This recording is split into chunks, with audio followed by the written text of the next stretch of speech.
ಇದು Miyawaki forest. Real forest. Miyawaki real forest ಮಾಡಿರೋದು. ಹಾ. ಅಂದ್ರೆ ಮಿಯಾವಾಕಿ ಏನೋ ಒಂದು ಹೆಸರಿಟ್ಟು ಮಾಡಿದ್ದಾರೆ. ಹ್ಮ್. ಬೇಜಾರಾದಾಗ ಇಲ್ಲಿ ಒಂದು ಸ್ವಲ್ಪ ಹೊತ್ತು ಕೂತ್ಕೋಬಹುದು. ಆಮೇಲೆ ಇಲ್ಲಿ ಮಕ್ಳನ್ನ ಕರ್ಕೊಂಬರ್ತೀನಿ, ಸೈಲೆಂಟಾಗಿ ನಿಂತ್ಕೋಬೇಕು. ನೆಕ್ಸ್ಟು ಸುತ್ತ ಒಂದು ಬೆಂಚ್ಗಳು ಹಾಕ್ಕೊಂಡು ಒಂದು ಕಟ್ಟಿಗೆಲಿ ಮಾಡಿಕೊಂಡು ಕೂತ್ಕೊಂಡು ಸುಮ್ಮನೆ ಧ್ಯಾನ ಮಾಡೋದು ಅಷ್ಟೇ. ಜಗತ್ತು ಯಾಕೆ ಸುತ್ತಕ್ಕೆ ಹೋಗ್ತೀರಾ, ಅದರಿಂದ ಸುಖ ಸಿಗುತ್ತೆ, ಇದರಿಂದ ಸುಖ ಸಿಗುತ್ತೆ ಅಂತ. ನಿಮ್ಮ ತೋಟದಲ್ಲೇ ನಿಮಗೆ ಸುಖ ಸಿಗುತ್ತೆ, ಮಾಡ್ಕೊಳ್ಳಿ. ಹೌದು, ಗೊತ್ತಾಯ್ತಾ? ರಾಸಾಯನಿಕ ಬಿಡಿ. ಏನು ಸಾಧನೆ ಮಾಡ್ತೀರಾ, ಎಷ್ಟು ದುಡ್ಡು ಮಾಡಿದ್ರು ಏನು ಸಾಧನೆ ಮಾಡಕ್ಕೆ ಬರಲ್ಲ. ಏನು ಪ್ರಯೋಜನ. ನಾನು ಒಂದು ಮನ್ಸಿಗೆ ನೆಮ್ಮದಿ ಇದೆ. ಹೌದು. ಹಣ ಮೀಡಿಯಮ್ ಆಗಿ ಬರಲಿ. ಹೌದು. ಭೂಮಿ ಉಳಿಸಿದೀನ ನೆಕ್ಸ್ಟ್ ಫ್ಯೂಚರ್ಗೆ ಮೊಮ್ಮಕ್ಕಳಿಗೆ ಅದು ಸಂತೋಷ ನನಗಿದೆ. ಮರ ಗಿಡ ಉಳ್ಕೊಂಡಿದೆ, ಬೇವಿನ ಮರ ನ್ಯಾಚುರಲ್ ಆಗಿ ಬರುತ್ತೆ ಅಲ್ವರಾ. ಹೊಂಗೆ ಇದೆ, ಜೇನಿದೆ, ಪಕ್ಷಿಗಳಿದೆ, ನೋಡ್ಕೊಂಡು ಕಾಲ ಕಳೆಯೋದು ಅಷ್ಟು. ಇನ್ನೇನಿದೆ? ದಿನನಿತ್ಯಕ್ಕೆ ಬೇಕಾದ ಇವಾಗ ಹರ್ಬ್ಸ್ ಬರುತ್ತೆ, ಆಯುರ್ವೇದಿಕ್ ಔಷಧಿಗಳು ಮಾಡ್ಕೋಬೋದು. ಕೆಲವ್ರು ಬಂದೆಲ್ಲ ಕಿತ್ಕೊಂಡು ಹೋಗ್ತಾರೆ. ಆಮೇಲೆ ಇಲ್ಲಿ ಪಕ್ಷಿಗಳು ಅಟ್ರಾಕ್ಷನ್ ಮಾಡೋದಕ್ಕೆ ನೋಡಿ, ಅಲ್ಲಿ ನೋಡಿ, ಅಲ್ಲಿ ಪಕ್ಷಿ ಬಂದಿದೆಯಲ್ಲ, ನೋಡಿ ನೋಡಿ ನೋಡಿ ಎಷ್ಟು ಬಂದಿದೆ ನೋಡಿ ನೋಡಿ. ಹಾ, ಆ ಹೂವಾಗಿ ಬರುತ್ತೆ ಅಲ್ವಾ. ಇದು ಇತ್ತೀಚೆಗೆ ಇದು ಮಾಡಿದ್ದಾರೆ, ಅಸ್ತಮಕ್ ಬರುತ್ತೆ ಇದು. ಗೊತ್ತಾಯ್ತಾ? ಇದು ಪಾರಿಜಾತ, ಇದು ಅಸ್ತಮಕ್ ಬರುತ್ತೆ. ಅಂದ್ರೆ ನಮ್ಮ ಪದ್ಧತಿನಲ್ಲಿ ಔಷಧಿಗಳದು ಇದು ಬೇಡ, ಆಹಾರದಲ್ಲಿ ಸರ್ ಮಾಡ್ಕೊಳ್ಳಿ ಅಂತ ನಾವ್ ಹೇಳ್ತೀವಿ. ಕೆಲವೊಂದರ ಆಹಾರ ಸರ್ ಮಾಡ್ಕೊಂಡಿದ್ರೆ ಗಿಡ ಮೂಲಿಕೆ ತಗೊಳ್ಳಿ ಅಷ್ಟೇ. ಬಿಲ್ಪತ್ರೆ ಎಲ್ಲ ಇದೆ, ಪಾರಿಜಾತ, ಬಿಲ್ಪತ್ರೆ, ನಾಗ್ಲಿಂಗ್ ಪುಷ್ಪ, ಹತ್ತಿ, ಆಮೇಲೆ ಬನ್ನಿ, ಎಲ್ಲಾ ಜಾತಿನೂ 33 ಜಾತಿ ಇದೆ ನೋಡಿ. 1 ಮೀಟರ್ 3 ಗಿಡ ಹಾಕಿರೋದು. ಇದು ಒಂದ್ ಗಿಡ ಬೆಳೆಸೋದಕ್ಕೆ ಇನ್ನೊಂದು ಗಿಡ. ಇದು ಭೃಂಗರಾಜ, ಕಾಡು ಭೃಂಗರಾಜ. ಇದು ನೀರಿಲ್ದಲ್ಲೇ ಬದುಕುತ್ತೆ. ಬದುಕಕ್ಕೆ ಹಕ್ಕಿದೆ ಅದಕ್ಕೂ. ನಾವೇನ್ ಮಾಡ್ತೀವಿ, ಅಳಿಲ್ಗೆ ನಾನು ಮಾತಾಡ್ತೀನಿ ಅದ್ರ ಹತ್ರ, ತಿನ್ಕೊಂಡು ಹೋಗು ಅಂತ. ಪಪಾಯ ಮತ್ತೆ ಸೀಬೆಗಳು, ಸೀತಾಫಲ ಬಿಟ್ಟಿರ್ತೀವಿ, ಅದು ತಿಂದು ನಮ್ಮ ಬೆಳೆಗಳನ್ನ ಡ್ಯಾಮೇಜ್ ಮಾಡಲ್ಲ. ಅದಕ್ಕೂ ಬದುಕು ಹಕ್ಕಿದೆ. ನಾವ್ಯಾರು ಅದು ಶೂಟ್ ಮಾಡೋದಕ್ಕೆ? ನಮ್ಮ ಪಾಡಿ ನಾವು ಬದುಕ್ಬೇಕು, ಅವು ಪಾಡಿವ ಬದುಕ್ತಾವ ಅಷ್ಟೇ. ಹೌದೌದು. ಉಳುಮೆ ಮಾಡಿದ್ರೆ ಅಲ್ಲಿ 30 ಗಿಡ ಸೀಬೆ ಗಿಡ ಇದೆ ಆ ಕಡೆ. ಪೂರ್ತಿ ಪಕ್ಷಿಗಳದೇ ಅದು. ನಾನೇನು ಯಾರು ಕಿತ್ತು ಮಾರಲ್ಲ, ಬಂದವ್ರು ತಿಂತಾರೆ. ಪೂರ್ತಿ ಅವಕ್ಕೆ. ನವಿಲ್ ತುಂಬಾ ಜಾಸ್ತಿ ಕಾಟ ಇದೆ, ಬಟ್ಟೆ ಕಟ್ಕೊಂತೀನಿ. ಇದ್ರಲ್ಲಿ ಒಂದು ನಮ್ಮ ರಾಘವ್ ಅವರು 15 ಅಡಿಗೆ ಒಂದು ಚೌಕಾಬಾರ ಪದ್ಧತಿ ಅಂತ ಹೇಳ್ಕೊಟ್ಟಿದ್ದಾರೆ. ಮುಂಚೆ ಮಾಡ್ತಾ ಇದ್ದೆ, ರೈಸ್ ಬೆಡ್ ಹಾಕಿ ನಮ್ದೇ ಒಂದು ರೈಸ್ ಬೆಡ್ ಅಲ್ಲಿ ಇದು ಮಾಡ್ಲು ಬರೋದು. ಬೆಡ್ ಅಲ್ಲಿ ಯಾವ ತರ ಅಂದ್ರೆ, ಮಧ್ಯದಲ್ಲಿ ಮೆಂತ್ಯ ಸೊಪ್ಪು, ಅದು ಎರಡರ ಮಧ್ಯದಲ್ಲಿ ಕ್ಯಾರೆಟ್, ಬಾರ್ಡ್ರಲ್ಲಿ ಮೂಲಂಗಿ, 3 ಅಡಿಗೆ ಒಂದೊಂದು ಮೆಣಸಿನ ಗಿಡ ಮಧ್ಯದಲ್ಲಿ, ಅಲ್ಲೊಂದು ಬಾರ್ಡ್ರಲ್ಲಿ ಬಳ್ಳಿ ತರಕಾರಿಗಳು, ಇನ್ನೊಂದು ಬಾರ್ಡ್ರಲ್ಲಿ ಬಳ್ಳಿ ತರಕಾರಿಗಳು. ಇಷ್ಟನ್ನು ಒಂದೇ ಕಡೆ ಹಾಕ್ಬೇಕು ಅಂತ ಹೇಳಿ ಇದ್ರಲ್ಲಿ 62 ತರ ತರಕಾರಿ ಮಾಡ್ತಾರೆ ಇಷ್ಟರಲ್ಲೇನೆ. ನಾನು ಮುಂಚೆ 5 ತರ ಮಾಡ್ತಾ ಇದ್ದೆ, ಈಗ 62 ತರ ಎಲ್ಲದೂ ಇದ್ರೊಳಗಡೆ ಬರುತ್ತೆ. ಎಲ್ಲಿ ಟೊಮೊಟೊ ಹಾಕ್ಬೇಕು, ಎಲ್ಲಿ ಬದನೆ ಹಾಕ್ಬೇಕು, ಎಲ್ಲಿ ಸೊಪ್ಪು ಹಾಕ್ಬೇಕು, ಗೆಡ್ಡೆ ತರಕಾರಿಗಳು ಎಲ್ಲಿ ಅನ್ನೋದೊಂದು ಕಾನ್ಸೆಪ್ಟ್ ಮಾಡಿದ್ವಿ. ಇವಾಗ ಹುಡ್ತಾ ಐತಿ, ಇದು ಮೊಳಕೆ ಕಾಣ್ತಾ ಇದೆ. ಈ ಕಡೆ ಬನ್ನಿ, ವಾಪಸ್ ಹಿಂಗೆ ಬನ್ನಿ. ಅಲ್ಲಿ ಮೆಂತ್ಯ ಇದೆ, ಇಲ್ಲಿ ಪಾಲಕ್ ಇದೆ. ಅಲ್ಲಿ ಮೆಂತ್ಯ, ಇಲ್ಲಿ ಪಾಲಕ್ಕು, ಇಲ್ಲಿ ಕೊತ್ತಂಬರಿ, ಇಲ್ಲಿ ಸಬ್ಬಕ್ಕಿ ಕಾಣುತ್ತಲ್ಲ. ಇನ್ನು ಇವಾಗ ಹುಡ್ತಾ ಐತಿ. ಮಿಕ್ಸ್ ಎಲ್ಲ ಮಿಕ್ಸ್ ಮಾಡಿದ್ರ ಮಾಡೋಣ. ಇದು ನ್ಯಾಚುರಲ್ ಆಗಿ ಬಂದಿರೋದು ಹುಳಿ ಸೊಪ್ಪು. ನ್ಯಾಚುರಲ್ ಆಗಿ ಅದು ತುಂಬಾ ಒಳ್ಳೇದು ಅದ್ರಲ್ಲಿ. ಇದಕ್ಕೆ ಇವಾಗ ಮಿಸ್ಟ್ ಇರಿಗೇಷನ್ ಮಾಡ್ತೀನಿ. ಚೋಳೂರು ವೆಂಕಟೇಶ್ ಸರ್ ಹೇಳ್ಕೊಟ್ಟಿದಾರಲ್ಲ, ಅದನ್ನ ಇಷ್ಟು ನಾನು ಪ್ರಯೋಗ ಮಾಡ್ತಾ ಇದ್ದೀನಿ ಇವಾಗ. ಪೂರ್ತಿ ಮಿಸ್ಟ್ ಇರಿಗೇಷನ್ ಮಾಡ್ತೀನಿ. ಮಿಸ್ಟ್ ಇರಿಗೇಷನ್ ಮಾಡಿ ತರಕಾರಿ ಆಚೆ ಬೆಳೆಯೋದಲ್ಲ, ಗೆಡ್ಡೆ ಗೆಣಸು ಇಲ್ಲಿ ಬೆಳಿಬೇಕು, ತರಕಾರಿ ಇಲ್ಲಿ ಬೆಳಿಬೇಕು. ಇದ್ರಲ್ಲಿ ಎಲ್ಲಾ ತೆಂಗು ಬೆಳಿಬೇಕು, ಮೇವು ದನಿಗಳಿಗೆ ಮೇವು ಆಗ್ಬೇಕು. ಅಷ್ಟು ಕೆಲ್ಸಕ್ಕೆ ಈಗ ಒಂದು ಸೆಟ್ ಎಲ್ಲ ತಂದಿದ್ದೀನಿ, ಮಾಡ್ಬೇಕು ಇವಾಗೆಲ್ಲ ಪೂರ್ತಿ ಮಿಸ್ಟ್ ಇರಿಗೇಷನ್ ಮಾಡಿ. ದಿವಸ 5-5 ನಿಮಿಷ ನೀರು ಕೊಡ್ಬೇಕು. ಆ ಥರದ್ದು ಮಾಡ್ಬೇಕು. ಬನ್ನಿ ಇಲ್ಲಿ, ಅಲ್ಲಿ ನಿಂತ್ಕೊಳ್ಳಿ, ಅಲ್ಲಿ ನಿಂತ್ಕೊಂಡು ಅಬ್ಸರ್ವ್ ಮಾಡ್ತಾ ಬನ್ನಿ. ನಿಮ್ಗೆ ಎಷ್ಟು ಕೂಲ್ ಆಗುತ್ತೆ ನೋಡಿ. ಒಂದು ಕೂಲ್ ಇರೋ ಪ್ರದೇಶಕ್ಕೆ ಕರ್ಕೊಂಡು ಹೋಗ್ತೀನಿ. ಬನ್ನಿ, ಬರ್ತಾ ಇರಿ. ನಿಮ್ಗೆ ಏನ್ ಅನ್ಸುತ್ತೆ ನನಗೆ ಹೇಳ್ಬೇಕು. ಸ್ವಲ್ಪ ತಂಪು ಅನ್ನಿಸ್ತಾ ಇದೆ. ಯಾಕೆ ನೋಡಿ, ಇದು ಕಾಡಿದೆ, ಮಿಯಾವಾಕಿ ಫಾರೆಸ್ಟ್. ತಂಪು ಅನ್ನಿಸ್ತಾ ಇದೆ ಅಲ್ವಾ? ನೋಡಿ ಎಷ್ಟು ತಂಪಿದೆ ನೋಡಿ. ತುಂಬಾ ತಂಪಾಗಿದೆ. ಹುಲ್ಲೆಲ್ಲ ಒಣಗಿದೆ, ಆದ್ರೂ ತಂಪಿದೆ. ತೋಟದೊಳಗೆ ಫಾರೆಸ್ಟ್ ಮಾಡ್ಬಿಟ್ಟಿದ್ದೀರಾ ನೀವು? ಇದು Miyawaki forest, real forest. Miyawaki real forest ಮಾಡಿರೋದು. ಅಂದ್ರೆ ಮಿಯಾವಾಕಿ ಏನೋ ಒಂದು ಹೆಸರಿಟ್ಟು ಮಾಡಿದ್ದಾರೆ. ಬೇಜಾರಾದಾಗ ಇಲ್ಲಿ ಒಂದ್ ಸ್ವಲ್ಪ ಹೊತ್ತು ಕೂತ್ಕೋಬಹುದು. ಆಮೇಲೆ ಇಲ್ಲಿ ಮಕ್ಳನ್ನ ಕರ್ಕೊಂಬರ್ತೀನಿ, ಸೈಲೆಂಟಾಗಿ ನಿಂತ್ಕೋಬೇಕು. ನೆಕ್ಸ್ಟು ಸುತ್ತ ಒಂದು ಬೆಂಚ್ಗಳು ಹಾಕ್ಕೊಂಡು ಒಂದು ಕಟ್ಟಿಗೆಲಿ ಮಾಡಿಕೊಂಡು ಕೂತ್ಕೊಂಡು ಸುಮ್ಮನೆ ಧ್ಯಾನ ಮಾಡೋದು ಅಷ್ಟೇ. ಧ್ಯಾನ ಮಾಡೋ ಉದ್ದೇಶ ಅಷ್ಟೇ. ನಿನ್ನನ್ನು ನೀನು ತಿಳ್ಕೊ ಅಷ್ಟೇ. ಹೊರಗಡೆ ಪ್ರಪಂಚದಲ್ಲಿ ಇರೋದು ಸುಖ ಯಾಕೆ ಹುಡುಕ್ತೀಯ?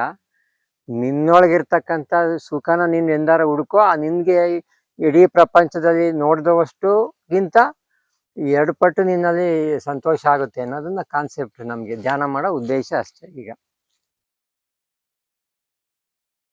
ಇಲ್ಲಿ ಯಾವ್ಯಾವ ತರದ್ದು ಗಿಡ ಇದೆ ಸರ್? 33 ಜಾತಿ ಇದೆ. ಒಂದು ರೈತನಿಗೆ 25 ವರ್ಷದಲ್ಲಿ ಕಾಡು ಬೆಳೆಸ್ತಾನಿಗೆ ಮರ ಮುಟ್ಟಾಗುತ್ತೆ. ದಿನನಿತ್ಯಕ್ಕೆ ಬೇಕಾದ ಇವಾಗ ಹರ್ಬ್ಸ್ ಬರುತ್ತೆ, ಆಯುರ್ವೇದಿಕ್ ಔಷಧಿಗಳು ಮಾಡ್ಕೋಬಹುದು. ಕೆಲವ್ರು ಬಂದೆಲ್ಲ ಕಿತ್ಕೊಂಡು ಹೋಗ್ತಾರೆ. ಆಮೇಲೆ ಇಲ್ಲಿ ಪಕ್ಷಿಗಳು ಅಟ್ರಾಕ್ಷನ್ ಮಾಡೋದಕ್ಕೆ ನೋಡಿ, ಅಲ್ಲಿ ಪಕ್ಷಿ ಬಂದಿದೆಯಲ್ಲ, ನೋಡಿ ನೋಡಿ ನೋಡಿ ಎಷ್ಟು ಬಂದಿದೆ ನೋಡಿ ನೋಡಿ. ಹಾ, ಆ ಹೂವಾಗ ಬರುತ್ತೆ ಅಲ್ವಾ. ಆಮೇಲೆ ಹಣ್ಣು ಬರುತ್ತೆ, ಇಪ್ಪೆ. ಇದು ಸುಮಾರು ವರ್ಷ ಆದ್ಮೇಲೆ ಇಪ್ಪೆ ಬರುತ್ತೆ, ಎಣ್ಣೆ. ರೈತನಿಗೆ ಏನ್ ಬೇಕೋ ಅದು. ಇಲ್ಲಿ ಏನ್ ಮಾಡೋರು ಹೇಳ್ರಿ ಬೇರೆಯವರು? ಇಲ್ಲಿ ಎಲ್ಲ ಕಟ್ ಮಾಡಿ ಅಡಿಕೆ ಗಿಡ ಹಾಕ್ಬಿಡ್ತಿದ್ದೆ. ಸಿಗುತ್ತಾ ಸುಖ ಅದರಿಂದ? ಇಲ್ಲ, ಈ ವಾತಾವರಣ ಸಿಗ್ತಿರ್ಲಿಲ್ಲ ಬಿಡಿ ಸರ್. ನೋಡಿ ಹೆಂಗ್ ಕಾಣುತ್ತೆ ನೋಡಿ. ಏನಾದ್ರು ಬೇಸಿಗೆನಲ್ಲಿ ಚೇರ್ ಹಾಕೊಂಡು ಕೂತ್ಕೊಂಡ್ಬಿಟ್ರೆ ಬೇಸಿಗೆನಲ್ಲಿ ಇದೇ ತರ ಇರುತ್ತೆ. ಹೋಗೋದ್ ಬೇಕಿಲ್ಲ ಅಲ್ವಾ? ಅನ್ಸ್ಬಿಡುತ್ತೆ. ಮನೆ ಪಕ್ಕ ಮಾಡ್ಕೊಂಡ್ರೆ ಯಾವ ಎಸಿ ಏನು ಬೇಕಿಲ್ಲ ಅನ್ಸುತ್ತೆ. ಇಲ್ಲಿ ನೆಮ್ಮದಿ ಹುಡುಕ್ಬೇಕು ನೀವು. ಹೌದು ಅಲ್ವ್ರಾ? ಹೌದು. ಹಾ, ಸುಮ್ನೆ ಜಗತ್ತು ಯಾಕೆ ಸುತ್ತಕ್ ಹೋಗ್ತೀರಾ? ಅದರಿಂದ ಸುಖ ಸಿಗುತ್ತೆ, ಇದರಿಂದ ಸುಖ ಸಿಗುತ್ತೆ ಅಂತ. ನಿಮ್ ತೋಟದಲ್ಲೇ ನಿಮಗೆ ಸುಖ ಸಿಗುತ್ತೆ, ಮಾಡ್ಕೊಳ್ಳಿ. ಹೌದು, ಗೊತ್ತಾಯ್ತಾ? ರಾಸಾಯನಿಕ ಬಿಡಿ. ಏನ್ ಸಾಧನೆ ಮಾಡ್ತೀರಾ? ಎಷ್ಟು ದುಡ್ಡು ಮಾಡಿದ್ರು ಏನ್ ಸಾಧನೆ ಮಾಡಕ್ ಬರಲ್ಲ. ಏನು ಪ್ರಯೋಜನ ನಾನ್ ಒಂದ್ ಮನ್ಸಿಗೆ ನೆಮ್ಮದಿ ಇದೆ. ಹೌದು. ಹಣ ಮೀಡಿಯಮ್ ಆಗ ಬರ್ಲಿ. ಹೌದು. ಭೂಮಿ ಉಳಿಸಿದಿನ ನೆಕ್ಸ್ಟ್ ಫ್ಯೂಚರ್ಗೆ ಮೊಮ್ಮಕ್ಳಿಗೆ ಅದು ಸಂತೋಷ ನನಗಿದೆ.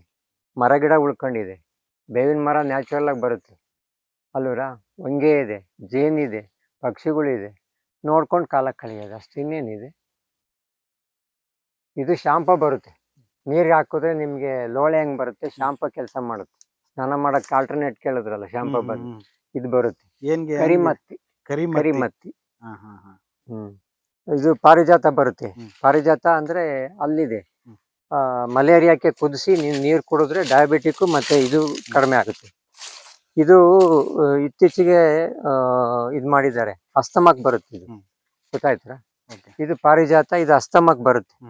ಅಂದ್ರೆ ನಮ್ಮ ಪದ್ಧತಿನಲ್ಲಿ ಔಷಧಿಗಳದು ಇದು ಬೇಡ, ಆಹಾರದಲ್ಲಿ ಸರ್ ಮಾಡ್ಕೊಳ್ಳಿ ಅಂತ ನಾವ್ ಹೇಳ್ತೀವಿ.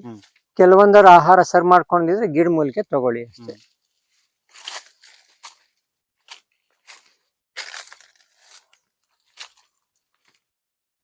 ಬಿಲ್ಪತ್ರೆ ಎಲ್ಲ ಇದೆ. ಪಾರಿಜಾತ, ಬಿಲ್ಪತ್ರೆ, ನಾಗ್ಲಿಂಗ್ ಪುಷ್ಪ, ಹತ್ತಿ, ಆಮೇಲೆ ಬನ್ನಿ, ಎಲ್ಲಾ ಜಾತಿನೂ 33 ಜಾತಿ ಇದೆ ನೋಡಿ. 1 ಮೀಟರ್ ಅಲ್ಲಿ 3 ಗಿಡ ಹಾಕಿರೋದು. ಇದು ಒಂದ್ ಗಿಡ ಬೆಳೆಸೋದಕ್ಕೆ ಇನ್ನೊಂದು ಗಿಡ. ಇದು ಭೃಂಗರಾಜ, ಕಾಡು ಭೃಂಗರಾಜ. ಇದು ನೀರಿಲ್ದಲ್ಲೇ ಬದುಕುತ್ತೆ. ಹಳ್ಳಿ ಮರ ಬೆಳೆಸಿ, ಅದು ಆಲ್ದ ಮರ ಎಲ್ಲ ಬೆಳೆಸೋದಕ್ಕೆ ಹೇಳ್ತೀವಿ ಪೂರ್ತಿ. ಅದು ಬೆಂಗಳೂರಲ್ಲಿ ಒಬ್ರು ಇದ್ದಾರೆ, ಶೈಲಜಾ ಮೇಡಮ್, ಅವರು ತುಂಬಾ ಗಿಡಗಳು ಬೆಳೆಸ್ತಾರೆ. ಈ ತರ ಒಂದು ಕನೆಕ್ಟಿವಿಟಿ ಆಗುತ್ತೆ. ಪರಿಸರದಲ್ಲಿ ಯಾರು ಇರ್ತಾರೆ, ಅದೇ ಕನೆಕ್ಟಿವ್ ಆಗುತ್ತೆ. ಕೆಟ್ಟದವ್ರು ಇದ್ರೆ ಕನೆಕ್ಟ್ ಇರುತ್ತೆ, ಅದು ಕಿತ್ತೋಗುತ್ತೆ. ನಮ್ ಕನೆಕ್ಟಿವ್ ಕಿತ್ತೋಗಲ್ಲ, ಸೇರ್ತಾ ಹೋಗುತ್ತೆ. ಯಾಕೆಂದ್ರೆ ಒಳ್ಳೆ ನೀರು ಹರಿತಾ ಐತೆ, ಇಲ್ಲಿ ಒಳ್ಳೇದ್ ಬಂದು ಆಚೆ ಈಚೆ ಕವಲು ಹೊಡೆದು ಸೇರ್ಕೊಂತಾ ಇರುತ್ತೆ, ಒಂದ್ ದೊಡ್ಡ ನದಿ ಆಗುತ್ತೆ. ಬೆಳೆಸಿ ಅಂತ ಗಿಡಗಳ. ಅದು ಫಾರೆಸ್ಟ್ 400 ಎಕರೆ ಇದೆ. ಬಾರ್ಡ್ರಲ್ಲಿ ನೋಡಿ, ಬೆಟ್ಟದಲ್ಲಿ ಎಲ್ಲ ಹಾಕೋಬಹುದು. ಸೀತಾಫಲ ಬೆಟ್ಟದಲ್ಲಿ ನೀರ್ ಬೇಕಿಲ್ಲ.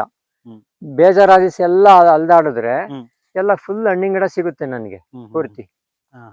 ಇದು ಬೆಟ್ಟದಲ್ಲಿ, ಅದು ಸೀತಾಫಲ, ರುದ್ರಾಕ್ಷಿ ಗಿಡ ಇಲ್ಲೆಲ್ಲೋ ಹಾಕಿದ್ದೆ ನಾನು. ಇದ್ರೊಳಗಡೆ ಇದೆ. ನೀರ್ ಹಾಕ್ಬೇಕು ಅದಕ್ಕೆ, ಅಲ್ಲಿದೆ, ನೀರ್ ಹಾಕ್ಬೇಕು. ಇದಕ್ಕೇನ್ ಕಾಡಿಗೆ ನೀರಿಲ್ಲ. ಇದು ಆಟೋಮೆಟಿಕ್ ಎಲೆ ಉದುರಿಸ್ಕೊಳತ್. ನಾನು ಅಲ್ಲಿ ಹೇಳದ್ನಲ್ಲ, ತೆಂಗಿನ ಮರದಲ್ಲಿ ಎಲೆ ಉದುರಿಸ್ಕೊಳತ್ತಲ್ಲ, ಇದು ಉದುರಿಸ್ಕೊಂಡು ಅದೇ ಬದುಕ್ತಾ ಐತೆ. ನೀವು ಸಪ್ರೇಟ್ ಆಗಿ ಗಿಡ ನೆಟ್ರೆ ಇಷ್ಟುದ ಬರುತ್ತಾ ನೋಡಿ? ಇಷ್ಟುದ ಬರಲ್ಲ ಸರ್, ಅದು ಮೋಸ್ಟ್ಲಿ 5 ವರ್ಷದ ಗಿಡ ಮುರ್ಕೊಂಡು ಹೋಗ್ಬಿಡುತ್ತೆ ಅನ್ಸುತ್ತೆ ಸಪ್ರೇಟ್ ಆಗಿ ಹಾಕಿದ್ರೆ. ಎಷ್ಟು ನೋಡಿ, ಸೀತಾಫಲ ನೀರೇನ್ ಕೊಡಲ್ಲ, ಅದಕ್ಕೆ ಹಣ್ಣು ಬಿಡ್ತಾ ಇರುತ್ತೆ. ಪಕ್ಷಿಗಳಿಗೆ, ನನಗೆ.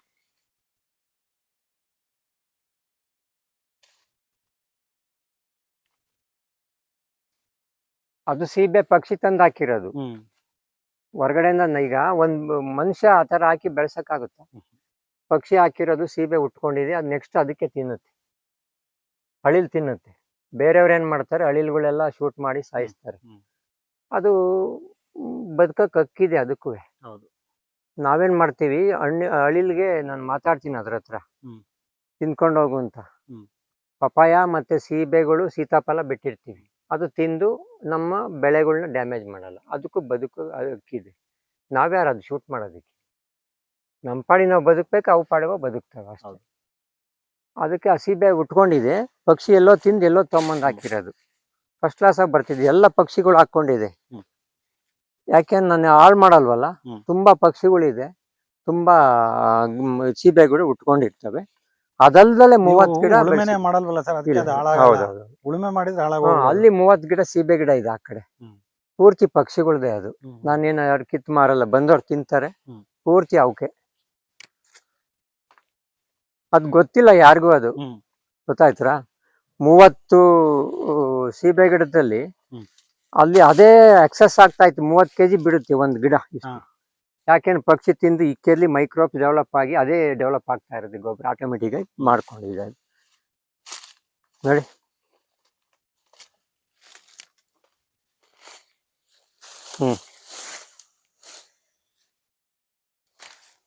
ತೇವಾಂಶ ಇನ್ನೂ ಹಂಗೆ ಚೆನ್ನಾಗಿದೆ ಸರ್. ಮೊನ್ನೆ ಒಂದ್ ಸ್ವಲ್ಪ ನೀರು ಕೊಟ್ಟೆ, ತೇವಾಂಶದ ಬದಲಿಗೆ ಭೂಮಿ ಯಾವ ತರ ಕನ್ವರ್ಟ್ ಆಗಿದೆ ನೋಡಿ. ಕಪ್ಪಾಗ್ತಾ ಇದೆ. ಇದು ಬಂಗಾರ ನಾವು ಇಲ್ಲಿ ಮಡಗಿರೋದು, ಮನೇಲಿ ಇರೋದು ಬಂಗಾರ, ಇರ್ಲಿ ಅದು ಬೇಕು. ಇದು ಹ್ಯೂಮಸ್ ಕ್ರಿಯೇಟ್ ಆಗಿದೆ ನೋಡಿ. ಒಳ್ಳೆ ಘಮ ಬರುತ್ತೆ. ಹೋದ ವರ್ಷ ಗರಿ ಇದಾವ? ಇಲ್ಲ ಸರ್, ಗರಿ ಕಾಣಿಸ್ತಾ ಇಲ್ಲ. ಮತ್ತೆ ಎಲ್ಲೋಯ್ತು? ಎಲ್ಲ ಕರಗುತ್ತೆ ನೋಡಿ. ಇದು ಮಣ್ಣನ್ನ ಎಷ್ಟು ಸ್ಮೂತ್ ಇದೆ ನೋಡಿ. ಹೌದು. ನಿಮ್ ಟ್ಯಾಕ್ಟ್ರಿ ಹೊಡೆದಿರೋ ಜಾಗದಲ್ಲಿ ಕೆರೀರಿ ನೋಡೋಣ ಮಣ್ಣೆ. ಕೆರೆಯಕ್ಕಾಗಲ್ಲ, ಕೈನಲ್ಲೇ ಮಣ್ಣು ಬಗಿಬಹುದು ನೋಡಿ. ಹೌದು ಅಲ್ವರ? ಹೌದು. ಯಾಕೆ ಭೂಮಿ ಹಾಳು ಮಾಡ್ತೀರಾ? ಹೆಚ್ಚಿಗೆ ಬೇಕಾ? ಬಿಟ್ಟು ಗೊಬ್ಬರ ಹಾಕೊಳ್ಳಿ, ಬರುತ್ತೆ. ಯಾಕೆ ದನಿ ಗೊಬ್ಬರ ಹಾಕೊಳ್ಳಿ. ಎಷ್ಟು ಕೋಟಿ ಕೋಟಿ ಜೀವಾಣುಗಳು ಉತ್ಪತ್ತಿ ಮಾಡ್ತಾ ಇರ್ತವೆ ನೋಡಿ. ಅವಾಗೇನಾಗುತ್ತೆ, ಬೇರಿಗೆ ಈ ತರ ಮಣ್ಣಿದ್ದಾಗ ಆಕ್ಸಿಜನ್ ಸಪ್ಲೈ ಆಗುತ್ತೆ. ಮನುಷ್ಯನಿಗೆ ಬರೀ ಮೂಗಲ್ಲಿ ಆಕ್ಸಿಜನ್ ಹೋಗುತ್ತೆ ಅಂತ ತಿಳ್ಕೊಬೇಡಿ. ಗಾಂಧೀಜಿ ಹೇಳಿರೋದು ಹತ್ತಿ ಬಟ್ಟೆ ಬಳಸಿ ಅಂತ. ಯಾಕೆ ಅಂತಂದ್ರೆ, ಹೊರಗಡೆಯಿಂದಲೂ ಸ್ಕಿನ್ನು, ರಂಧ್ರದ ಕೂದಲು, ರೋಮದ್ದು ರಂಧ್ರದಲ್ಲಿ ನಮಗೆ ಗಾಳಿ ಎಳ್ಕೊಳುತ್ತೆ. ಅದು ಮನುಷ್ಯ ಸ್ಪ್ರೇ ಮಾಡ್ತಾನಲ್ಲ, ಸ್ಕಿನ್ ಮುಖಾಂತರ ಒಳಗಡೆ ಸೇರುತ್ತೆ. ಅದಕ್ಕೆ ನಾನು ಹೇಳ್ತಾ ಇರೋದು. ಇದು ಟ್ರೆಂಚು. ಎಲ್ಲೈತೆ ನೋಡಿ ಗೊಬ್ಬರ. ಇಲ್ಲಿ ತುಂತುರು ಬೇರು ನೋಡಿ, ಕಾಣುತ್ತಲ್ಲ ಬೇರು? ಹೌದು. ನೀವೇನಾದ್ರೂ ಉಳುಮೆ ಮಾಡಿದ್ರೆ ಹೋಯ್ತು ನೋಡಿ. ಎಲ್ಲ ಇಲ್ಲಿ ಆಹಾರಕ್ಕೆ ಬಂದಿದೆ ಬೇರು. ಎಲ್ಲ ಬಂದಿದೆ ನೋಡಿ ಇದೆಲ್ಲ. ಯಾವಾಗ ನಾನು ಮುಚ್ಚಿಗೆ ವೀಡ್ ಕಟ್ ಹೊಡೆಸಿದ್ನೋ, ಇಲ್ಲಿ ಬೇರು ಒಣಗ್ತಿದ್ವು. ಎಲ್ಲ ತುಂತುರು ಬೇರು ಬಂದಿತ್ತು ನೋಡಿ ಇದೆಲ್ಲ. ಯಾಕೆ ಬಂದೇಳಿ? ಅಲ್ಲಿದ್ದಿಲ್ಲ. ನೀವು ಒಗದ್ ನೋಡಿ, ತುಂತುರು ಬೇರು ಅಲ್ಲಿಲ್ಲ. ಈ ತುಂತುರು ಬೇರಿನಲ್ಲಿ ಗಾಳಿ, ಆಹಾರ, ತೇವಾಂಶ ಇಷ್ಟನ್ನು ಅಬ್ಸರ್ವ್ ಮಾಡುತ್ತೆ. ಅದಕ್ಕೆ ಇಲ್ಲಿ ಟ್ರಂಚ್ ಮಾಡಿ ಮುಚ್ಚಿಗೆ ಮಾಡ್ಬೇಕು ಅಂತ ಹೇಳಿದ್ದು ಇಲ್ಲಿ. ಗೊತ್ತಾಯ್ತಾ? ನೋಡಿ. ತಗೊಳ್ಳಿ, ಎಷ್ಟು ಬೇಕು ನಿಮ್ಗೆ ರಾಶಿ. ಬಯೋಮಾಸ್ ತುಂಬಾ ಇದೆ ಸರ್.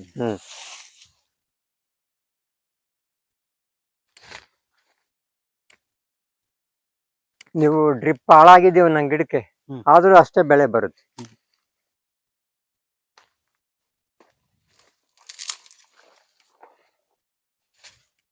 ತುಂಬಾ ಗಿಡ ಮಾಡ್ಬೋದು ನೀವು. ಕೋಕೋ ಮಾಡ್ಬೋದು, ಏಲಕ್ಕಿ ಮಾಡ್ಬೋದು. ವ್ಯವಸ್ಥೆ ಕರೆಕ್ಟಾಗಿ ಮಾಡ್ಕೊಂಡ್ರೆ ತುಂಬಾ ಮಾಡ್ಬೋದು. ನೆಕ್ಸ್ಟ್ ನಾನು ಮಿಸ್ಟ್ ಇರಿಗೇಷನ್ ಇಲ್ಲಿ ಮಾಡ್ಕೊತಾ ಇದ್ದೀನಿ ನಾನು. ಬನ್ನಿ ನೋಡಿ, ಬೀಜ ಬಿದ್ದು ಹುಟ್ಟಿರೋದು ಹಳಸು. ಚೆನ್ನಾಗಿ ಹಣ್ಣು ಬಿಡ್ತಾ ಮಡ್ಕೊಂತೀನಿ, ಇಲ್ಲ ಅಂತ ತೆಗಿತೀನಿ. ಹಾಕಿರೋದಲ್ಲ, ಅದು ಬೀಜ ಬಿದ್ದು ಹುಟ್ಟಿರೋದಿಲ್ಲೋ. ತುಂಬಾ ಇದೆ ಈ ಮಾವು ಎಲ್ಲ.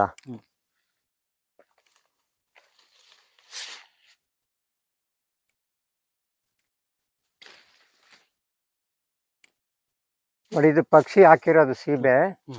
2 ವೆರೈಟಿ ಇದೆ. ಚಂದ್ರಬಿಕ್ಕೆ ಅಂತ ಕರಿತಿದ್ರು ಮುಂಚೆ, ಕೇಳಿದಿರ ಹಳ್ಳಿ ಕಡೆನಲ್ಲಿ? ಇಷ್ಟು ದಪ್ಪ ಇದೆ, ಕಡಿಯೋದಕ್ಕೆ ಮನ್ಸು ಬರ್ಲಿಲ್ಲ, ಬಿಟ್ಟೆ. ಅದು ತಿನ್ಲಿ, ನಾನು ತಿಂತೀನಿ. ಪ್ರೂನಿಂಗ್ ಮಾಡ್ಕೊಂಡ್ರೆ ಅದು ಬರುತ್ತೆ.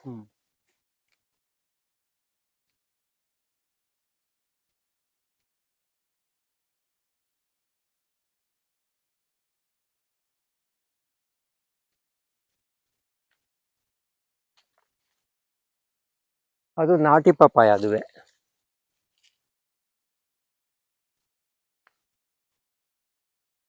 ಹಿತ್ಲಲ್ಲಿ ಮುಂಚೆ ತರಕಾರಿ ಇದ್ದು, ಹ್ಮ್. ಪಪ್ಪಾಯ ಇತ್ತು ಹಳ್ಳಿಗಳ್ನಲ್ಲಿ. ಹ್ಮ್. ಸೊಪ್ಪಿನ ಮಡಿ ಇತ್ತು, ಚಪ್ರದ ಮಡಿ ಇತ್ತು, ಚಪ್ರ ಹಾಕ್ತಿದ್ರು ಬಳ್ಳಿ ತರಕಾರಿಗಳಿಗೆ. ಇವತ್ತೇನಿದೆ? ಇವತ್ತು ಖಾಲಿ ಸರ್, ಏನಿಲ್ಲ. ಕೈಯಲ್ಲಿ ಒಂದು ಮೊಬೈಲ್ ಇದೆ ಅಷ್ಟೇ. ಅಷ್ಟು ಬಿಟ್ರೆ ಹಿತ್ಲಲ್ಲಿ ಏನಿಲ್ಲ ಇವತ್ತು ಖಾಲಿ. ಇದೊಂದು ಎಳ್ಳಿ ಗಿಡ, ಹ. ಮೂಸುಂಬೆ, ಪನ್ನೇರ್ಲೆ, ಪಪ್ಪಾಯ, ಬಟರ್ ಫ್ರೂಟು,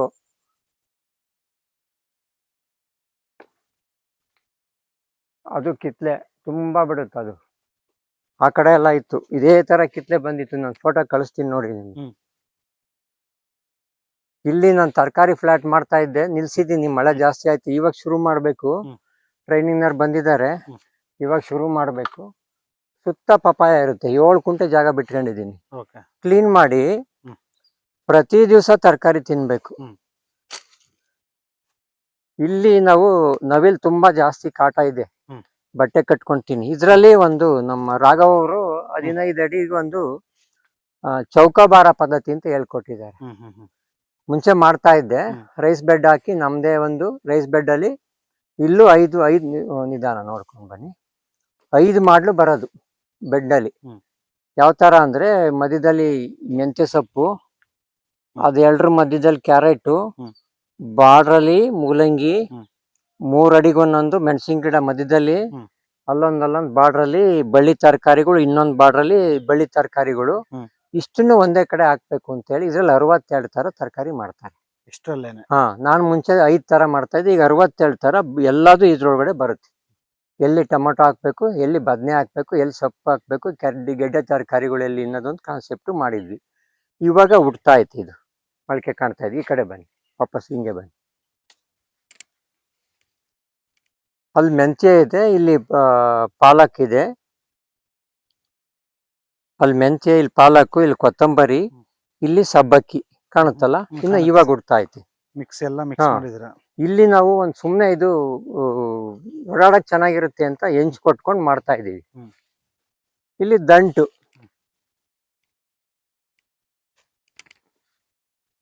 ಫಸ್ಟ್ ದಂಟೆಲ್ಲ ಕಿತ್ಕೊಂಡ್ಬಿಟ್ಟಿದೀವಿ. ಆಲೂಗೆಡ್ಡೆ, ಇದು ಈರುಳ್ಳಿ ಕಟ್ ಮಾಡಿ ಹಾಕಿರೋದು. ಇವಾಗ ಹೊಡಿತಾ ಇದೆ, ಪ್ರಯೋಗಗಳು ನಡೀತಾ ಇದೆ. ಇದ್ರೊಳಗಡೆ ನೀವು ಎಷ್ಟು ಬೇಕಾದ್ರೂ ಬೀಜ ಹುರ್ಕೋಬಹುದು. ಅಲ್ಲಿ ಟೊಮೊಟೊ ಇದೆ, ಇದು ಅದೇ ತರ ಮಾಡಿದ್ದು. ಟೊಮೊಟೊ ಇದೆ. ಇಲ್ಲಿ ಇದು ಬರುತ್ತೆ ನೋಡಿ, ಬೀಟ್ರೋಟು.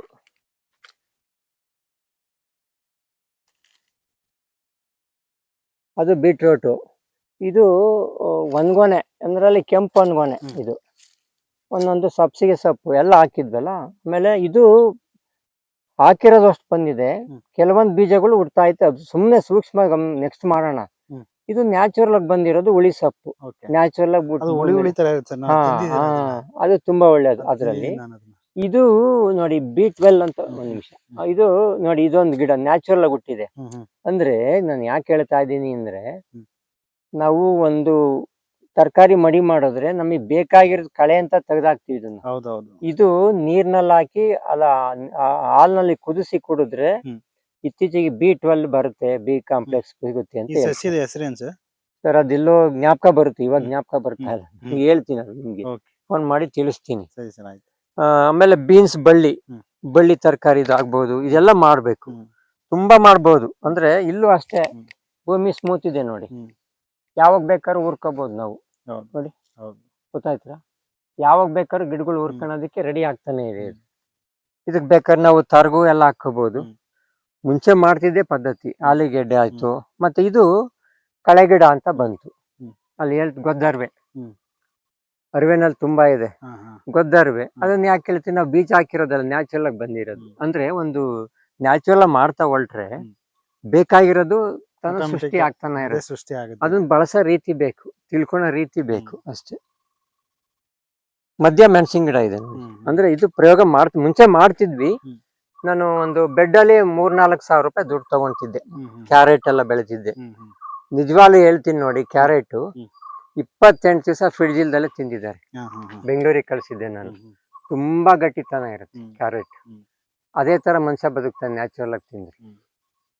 ಅಷ್ಟು ಬಾಳಿಕೆ ಬರುತ್ತೆ ಇಲ್ಲಿ ನ್ಯಾಚುರಲ್ ಆಗಿ ಬೆಳೀತಕ್ಕಂಥದ್ದು. ಇವಾಗ ತಿರ್ಗಾ ಮತ್ತೆ ಶುರು ಮಾಡಬೇಕು. ಮಳೆಗಾಲದಲ್ಲಿ ಜಾಸ್ತಿ ಆಯ್ತಲ್ಲ, ಎಲ್ಲ ಹೊರ್ಟೋಯ್ತು. ಇವಾಗ ಮತ್ತೆ ಶುರು ಮಾಡಬೇಕು.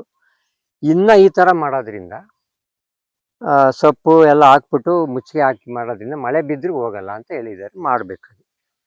ಈ ಥರ ಬೆಡ್ ಮಾಡೋದು ಯಾಕೆ ಅಂದರೆ, ಬಿದ್ದಿರ್ತಕ್ಕಂಥ ನೀರು ಆಚೆ ಟ್ರೆಂಚ್ ಒಳಗಡೆ ಹೋಗುತ್ತೆ. ಅದಕ್ಕೆ ಹೈಟ್ ಮಾಡಿ ಮಾಡೋದು. ನೋಡಿ, ಹಂಗೂ ನ್ಯಾಚುರಲ್ ಆಗಿ ಬೆಳೆದಿದ್ದು ಬಳ್ಳಿ ತರಕಾರಿಗಳು ಅಲ್ಲೆಲ್ಲ ಇದೆ ನೋಡಿ. ಕತ್ತಿ ಅವರೆ, ಅದು ಅಲ್ಲಿ ಬೀನ್ಸ್ ತರ ಬರುತ್ತೆ ನೋಡಿ, ಆಲ್ಟರ್ನೇಟ್. ಇದೆಲ್ಲ ಒಂದೊಂದು ಆಗ್ತಾ ಇರುತ್ತೆ. ಅಲ್ಲಿ ಚತುರ್ಭುಜ ಅವರೇ ಇದೆ, ಅಲ್ಲಿ ಬೀಜ ಆಗ್ತಾ ಇದೆ ಇವಾಗ. ಗೆಣಸು, ನಾಟಿ ಗೆಣಸು, ಮೊನ್ನೆ ಹಂದಿಗಳು ಬಿಡ್ತಾ ಇಲ್ಲ, ಅದಕ್ಕೆ ಮೆಶ್ ಹಾಕಿ ಬೆಳಿಬೇಕು ನೋಡಿ. ಎಲ್ಲ ತಿಂದಿದೆ, ಅದಕ್ಕೆ ಗೊತ್ತು ಗೆಣಸು ತಿನ್ಬೇಕು. ನಮಗೆ ಎಂತ ಇದು ಪಿಜ್ಜಾ ತಿನ್ಬೇಕು ಅಂತ ನಾವು ಎಲ್ಲ ಹಾಳು ಮಾಡಿದೆ. ಇದು ನೆಕ್ಸ್ಟ್ ಮಾಡ್ಕೋಬೇಕು, ಅದು ಮೆಶ್ ಹಾಕ್ಬಿಟ್ಟು ಮಾಡೋಣ ಅಂತ.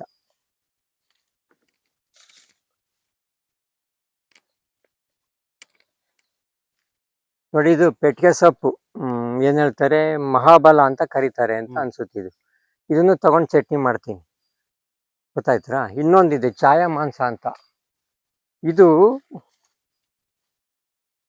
ನೀವು ಛಾಯಾ ಮಾಂಸ ಅಂತ ನೀವು ಕಿತ್ಬಿಟ್ಟು ಹಿಂಗೆ ಬಿಸಾಕಿ, ನಿಧಾನ ಕಿತ್ತು ಬಿಸಾಕಿ. ಇದು ಕುರಿ, ಮೇಕೆ, ದನ, ಮನುಷ್ಯನಿಗೂ ಬರುತ್ತೆ, ಒಳ್ಳೆ ಪ್ರೋಟೀನ್ ಇರುತ್ತೆ ಅಂತ ಹೇಳ್ತಾರೆ. ಇದು ಕಿತ್ತು ಬಿಸಾಕಿ, ಒಣಗಲ್ಲ. ನೆಕ್ಸ್ಟ್ ಮಳೆ ಬಿದ್ದಾಗ ಹತ್ಕೊಳುತ್ತೆ. ಅತಿ ತುಂಬಾ ನೀರು ಇಲ್ದಲೆ ಬದುಕೋದು ಇದೊಂದು ವಿರಳ. ನೀವೆಲ್ಲಾರು ಬಿಸಾಕಿ ಹಂಗೆ ಇರುತ್ತೆ, ಒಣಗಲ್ಲ, ಮಳೆ ಬಂದ ಚಿಗುರುತ್ತೆ. ಇದು ಪುಡಿಯೆಲ್ಲ ಕಿತ್ತು ಸಾಂಬಾರಿಗೆ ಉಪಯೋಗ ಮಾಡ್ಕೋಬಹುದು. ಈ ಥರದ್ದೆಲ್ಲ ಸೊಪ್ಪುಗಳೆಲ್ಲ ಹಾಕೊಂಡು ನಾವು ದಿನನಿತ್ಯ ತಿಂತಾ ಇರ್ತೀವಿ.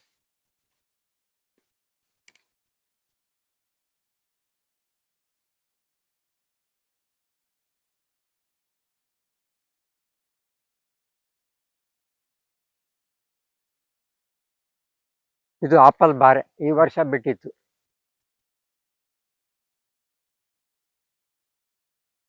ನೋಡಿ, ಈ ಬಳ್ಳಿ ಈಗ ದಾಗಡಿ, ಅದು ಪೂರ್ತಿ. ಇದು ಹುಳ್ಳಿಕಾಳು ಜೊತೆ ತಿಂದ್ರೆ ಒಳ್ಳೆ ಗಟ್ಟಿತನ ಅಂತ ಹೇಳ್ತಾರೆ. ದಾಗಡಿ. ಇಂಥವೆಲ್ಲ ಮನೆಗೆ ಬೆಳಿಗ್ಗೆ ಬಂದು ಮನೆಗೆ ಹೋಗ್ಬೇಕಾದ್ರೆ ಎಲ್ಲ ಕಿತ್ಕೊಂಡು ಸಾಂಬಾರ್ ಮಾಡೋದು, ಹುಳ್ಳಿಕಾಳು ಜೊತೆ ತಿನ್ನೋದು. ಈ ತರ ತುಂಬಾ ಇದೆ. ಅಂದ್ರೆ ಯಾಕೆ ಹೇಳ್ರಿ ಬೆಳಿತಾ ಇರೋದು ನಮ್ಮ ತೋಟದಲ್ಲಿ? ಆರೋಗ್ಯದ ಅಲ್ಲಲ್ಲ, ಯಾಕೆ ಹೇಳಿ ಬೆಳಿತಾ ಇರೋದು? ಅದು ನ್ಯಾಚುರಲ್ ಆಗಿ, ಅದು ಯಾವ್ದೋ ಕಲ್ಟಿವೇಶನ್, ಕಳೆನಾಶಕ ಹಾಕಿಲ್ಲ. ಅದು ತುಂಬಾ ವಾಪಸ್ ನನಗೆ ಕೊಡ್ತಾ ಇದೆ ಅಷ್ಟೇ. ಯಾವ್ದೇ ಕಲ್ಟಿವೇಶನ್, ಕಳೆನಾಶಕ, ಕೆಮಿಕಲ್ಸ್ ಯೂಸ್ ಮಾಡ್ತಾ ಇಲ್ಲ. ಹಂಗಾಗಿ ಹೌದು, ತುಂಬಾ ಆ ಕಡೆ ಪೂರ್ತಿ 30 ಗಿಡ ಇದೆ ಸೀಬೆ. ಅದು ಪಕ್ಷಿಗಳು ತಿನ್ನುತ್ತೆ. ಸಪೋಟನು ಬಿಡ್ತಾ ಇಲ್ಲ, ತಿನ್ಕೊಳ್ಳಿ ಅಂತ ಸುಮ್ಮನೆ ಇದೀವಿ. ಮಾವು 80 ವರ್ಷದ ಮಾವು, ಇದು ನಮ್ಮ ಅಜ್ಜಿ ಹಾಕಿರೋದು. ಅವ್ರು ಅಲ್ಲಿಂದ 1 ಕಿಲೋಮೀಟರ್ ಇಂದ ಬೆಳೆಸಿದಾರೆ, ಹಾಳು ಮಾಡಬಾರ್ದು ಅಂತ ಹಾಗೆ ಇಟ್ಕೊಂಡಿದೀನಿ. ಪಕ್ಷಿಗಳು ನಮ್ಗೆ ಮಾರಾಟಕ್ಕೆ 3ಕ್ಕೂ ಆಗುತ್ತೆ.